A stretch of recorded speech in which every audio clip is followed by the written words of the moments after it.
All right, today I'm really excited. We're going to write a grazing plan, a movement-based grazing plan for just 4 cows. 4 cows. You can't do my numbers, 4 cows. And for that 4 cow plan, they're going to move every couple days. They're going to have proper rest periods for the grass. We're going to rebuild some soils. We're going to set the groundwork for scaling it up to 8 cows, 10 cows, 20 cows, 40 cows, 100 cows. This entire system applies no matter what scale you're at. This is the very beginning of holistic managed grazing, where you're moving them to different paddocks and you're basing your moves and how many cows you fit into a certain area off of some simple math. So this video is for the beginner who might have 2 cows or 4 cows or 8 cows. It doesn't matter. This is all going to be simple, straightforward, and easy to follow. Let's just dive in and I'll explain as I go and you'll get the hang of it really quick. All right, so this is a combination of the Holistic Management by Alan Savory and the workbook here. This is pretty beefy and there's a lot of good information, highly recommended. So combining this, if I took this system and then my buddy Troy Bishop, who has been grazing for 40 years, he's been teaching this stuff as a conservation professional and as a grazing specialist all over the Northeast. This is his system that he's developed through multiple programs and has been doing it for years and years and practicing it. I found it to be too complicated to get started for the beginning person. So what I've done is distill everything down into a very simplified format. But if you find that this is too simple and you grow out of it quickly, that is the path that I would take, is go into holistic management, and you're going to find the grazing style that works for you doing that.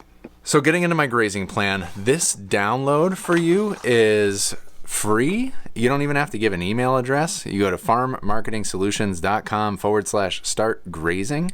And then on that page, there's a summary of the grazing map, the grazing plan, and the grazing chart, simple grazing chart to get you started with your pasture management. So all starts with a good plan. You have an idea in your head. You want to raise 4 cows. You want to raise 40 cows. Let's start with a simple grazing plan.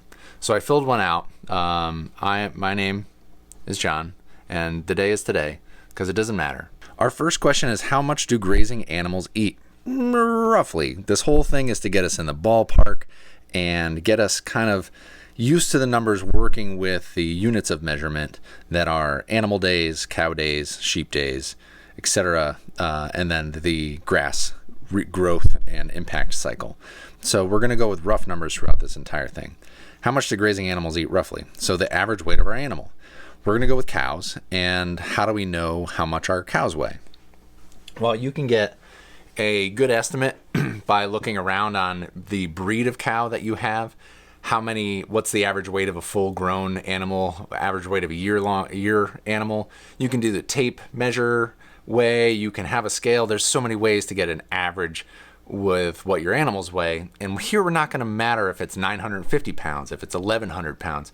It's the average of our animals. And for this exercise, I've chosen simple numbers so that it's easy for us to do the math. So we're going to say that our average cow, we're going to raise 4 cows or 4 beef animals. So our beef steer is 1,000 pounds. And how much do they eat? Well, roughly 3% of their body weight. Is it sometimes 2.5%? Is it sometimes 3.31%? Sure, great. We're going to go with 3% because it's easy and we're estimating here. Pounds of dry matter per head per day. So a 3% of 1,000 is 30. So 30 pounds of feed a day for one 1,000 pound animal. I have 4 animals on my little homestead, which I find cute and adorable. And then that gives me 120 pounds of unadjusted daily forage demand for my animals. I have 4 animals, 1,000 pounds each, 30 pounds a day, 120 pounds needed to feed all those animals. And the reason why we do it this way is because you could put the sheep numbers in here. You could put small cows in there. You could put big dairy cows that have different nutritional needs. This will adjust based on your livestock mix. And you'll do one of these grazing plans for each of your variety of livestock. But for here, we're simplifying it down to just 4 cows. So then we're going to adjust for supplemental feed. So here I have 120 pounds unadjusted daily forage demand. That's here from 1A. 1B is my adjust for supplemental non-grazed feed. This might be spent brewer's grain. This might be grain that you're feeding. It may be buying in feed, hay, alfalfa, whatever. I'm not buying anything in my imaginary scenario with my 4 cows. They're 100% grass-fed, and I have no supplemental feed. I want to get 120 pounds a day. I'm minusing 0. That gives me 120 pounds of dry matter per day. Say I was giving them 20 pounds of grain, then it would be 120 minus 20 equals 100 pounds per day. And we're going to need that in our equations later on. Now we have to estimate our forage supply. And this is where you're going to have a lot of questions because it's relatively subjective. There are a lot of fun different ways to measure your forage supply. Let me see if my grazing stick is available. I'm going to get my grazing stick.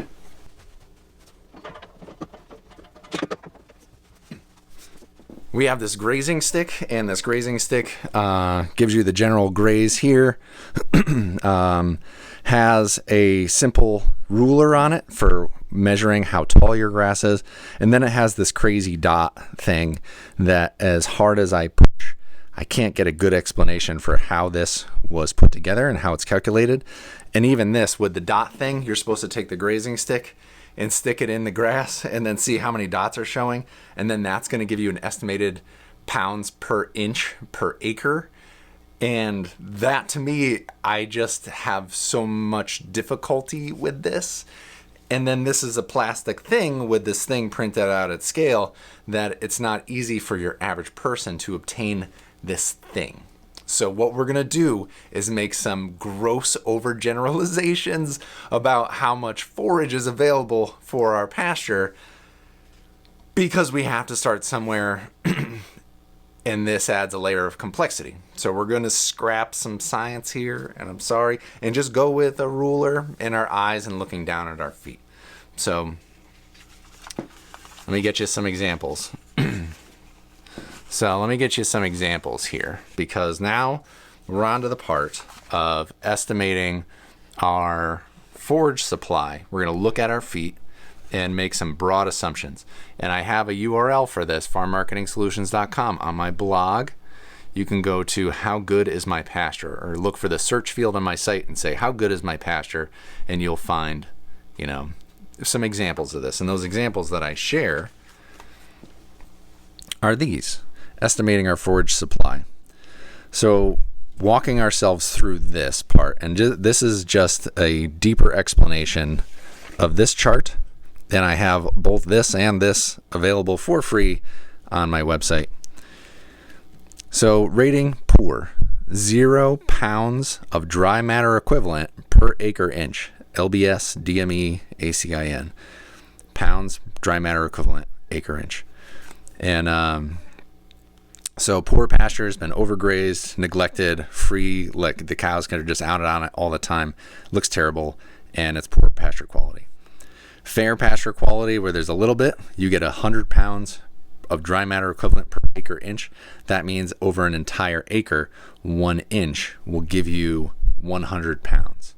And then our grass may be 8 inches tall, and we want to take half of it, so that's 4 inches. So we'll have 400 pounds per acre to feed our animals. Our average is 200 pounds per acre inch. It's a nice meatier, denser grass. And we got 200 pounds. And then 300 pounds is when you're very actively managing it. You're that type of person who kneels down and feels the grass and looks at it and observes. You got good grass growing. And by this point, when you're achieving these levels, you've grown out of this John Siskovich system, and you've moved on to more robust grazing systems. So with that poor pasture quality, our visual description: stunted plants, bare patches of soil, limited plant diversity. Our soils are compacted, there is erosion evident, there is low water retention, our organic matter is 0 to 2%. Our past management was continuous overgrazing, no rest periods, no soil amendments. Oh my goodness. I've seen a lot of farmland guilty of this, but we're moving on. So, fair forage quality. Visual description and our fair forage quality we know is 100 pounds of dry matter per acre inch per rotation. It is uneven plant growth, some bare spots, limited variety of species. The soils, they're somewhat compacted. There's signs of minor erosion, moderate water retention, organic matters at 2 to 3%, past management, occasional overgrazing, infrequent rest periods, minimal soil amendments. Our average, which is 200, which I used for my example, so we're going to go with 200. Visual description, mostly even plant growth, few bare spots, moderate species diversity, slightly compacted soils, minimal erosion, good water retention, organic matter 3 to 4%, past management, managed grazing with some rotation, regular rest periods, occasional soil amendments.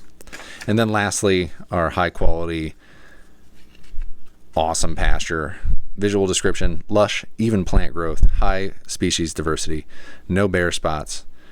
Soils are well structured, no erosion, and excellent water retention. Organic matter is 4 to 6+%. Past management, rotational grazing, appropriate rest periods, regular soil testing, and amendments. This one I struggled with for so long, and it took me like a year to really simplify that down and cut it down, because there are lots of ways to measure. Like I said, lots of fun ways to measure pasture. And we just want to get started. We just want to get started grazing. So we're going to estimate that we're going to have 200 pounds per acre inch, and we're going to multiply that by 4 inches, because we know our cows are going to eat a bunch. And there's a rule of general rule that is take half, leave half. So if you have 8 inches of forage, then you're going to graze 4, leave 4. You can get more nuance than that, but we're just going to go with that. Why bother ourselves with too many more details? We just need to get in the ballpark, and we can do it. We've made it this far. We're almost done with page 1.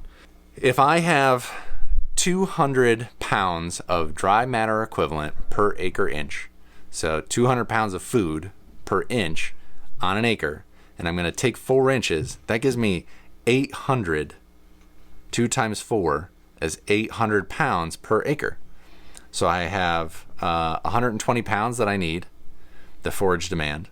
I'm dividing it by my forage supply, which is 800, and that gives me 2B, which is acres required per day. So for my 4 cows, I need 0.15 acres of food per day to feed my animals.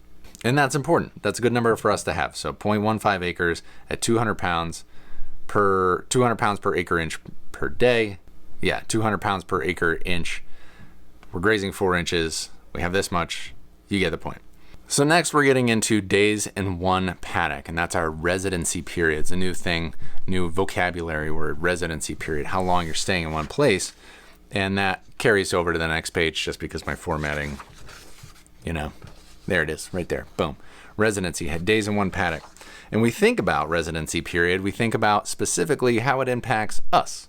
Now, when we think of residency period, we've been thinking about how long the cows stay in one spot. Let me flip that around. How often are you going to go out and move that fence? Moving the fence requires you to take action. You have to walk, you have to pick things up, you have to put things down, you have to string out electric wire, you have to make sure that it's hot, you have to get the cows to move. The cows are moving to a new place. There's a ton of tiny little details for moving the cows that we're not going to cover, but think about how often you want to do that. In the beginning, it's going to take you longer. Once you get good at this, you're going to be able to pick up the pace, move a little faster, and you may have different grazing goals based on your skill set or what other parts of your life you're trying to balance, like a full-time job or other farming operations.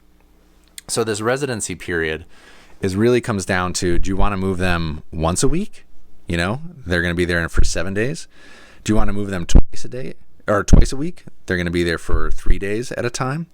Or do you want to move them every single day and move them as a residency period of 1 day?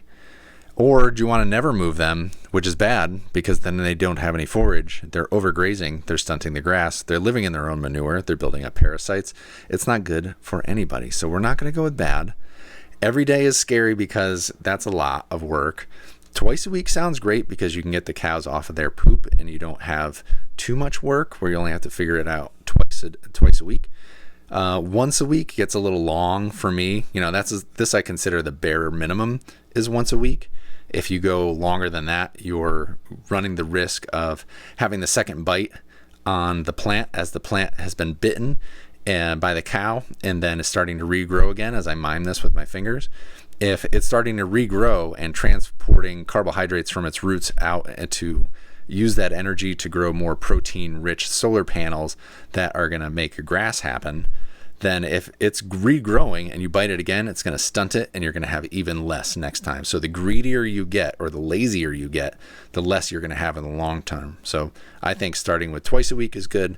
Once a week, bare minimum, once every day. We can all aspire to that, but it's not, nobody's perfect. All right, so we know we're going to move residency period of 3 days, roughly twice per week. We're going to determine the ideal paddock size. It's 120 pounds for our forage demand. Our forage supply at 200 pounds per acre inch, taking 4 inches, is 800. We require 0.15 acres per day. We're going to keep them in there for 3 days. And then our paddock size is going to be 0.45 acres for our 4 cows for 3 days. My hands are all jacked up. For 4 cows for 3 days, we need 0.45 acres. That is just an uncomfortable number because you can get that accurate, but why? Who cares? So we're going to round it to roughly half an acre. So half an acre for 3 days for my 4 cows to eat 120 pounds. Then we get into recovery time. How long do we let the land rest? And it's that rest for the cows, for the grass, for the farmer that are so important. And that's the magic of all of this, is sitting back and watching it happen, doing an effort and then recovering, taking care of yourself, your body, your land, thinking of all that holistically as how that goes together. Actions are fun and great. Rest is important as well. So we're going to think about how long we need to rest the ground after we've impacted it by livestock. It's going to be a little different depending on what type of livestock you're going to have.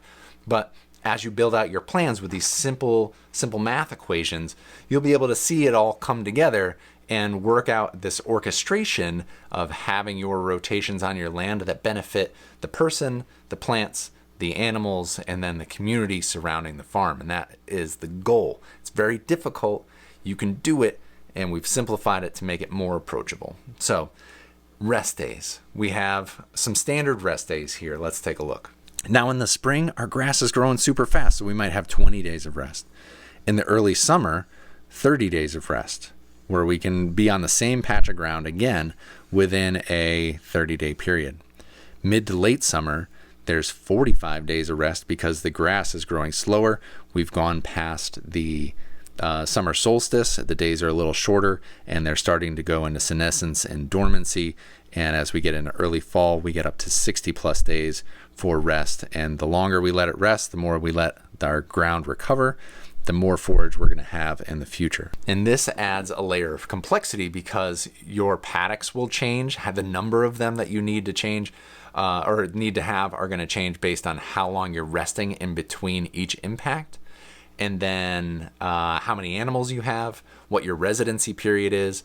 You can see how there's no easy, simple, prescribed grazing plan of move animals on this much at this day and this many animals per acre. It's going to change on your soil types. It's going to change on your atmosphere. The climate is changing a lot around us right now. So all of these numbers, you need to have a good framework to work within, but then a lot of added flexibility. And that's why Troy and I stress with this simple grazing, get in the ballpark, get it close, and if you're moving the animals more regularly, you're already winning. So for my first month of grazing, I'm going to do 30 days of rest. We're going to say it's early summer.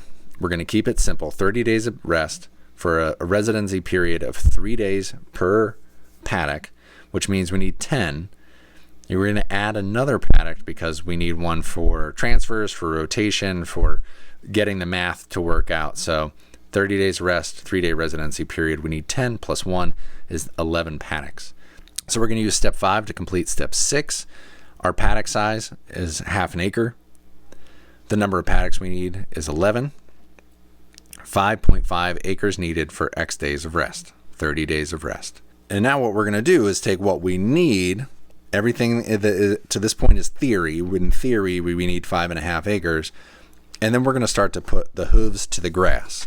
So we're going to use, in our next videos, the grazing chart and the grazing map to start to lay out on the farm, based on this math, using these paddocks, where are we going to move the cows to when, on what day, and you'll have to subscribe to the channel to hear more about that.